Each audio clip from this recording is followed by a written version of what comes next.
क्या खूब लिखा है किसी ने।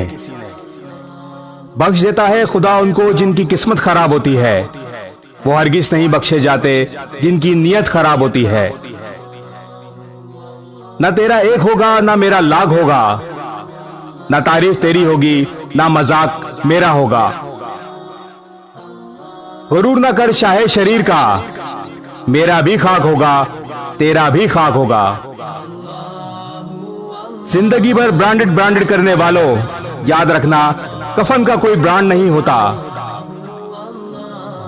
कोई रो के दिल बहलाता है और कोई हंस के दर्द छुपाता है।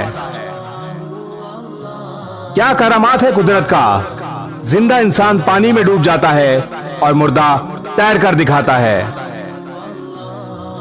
मौत को देखा तो नहीं मगर शायद बहुत खूबसूरत होगी। कमबख्त जो भी उससे मिलता है जीना छोड़ देता है। गजब की एकता देखी लोगों की जमाने में, जिंदों को गिराने में और मुर्दों को उठाने में।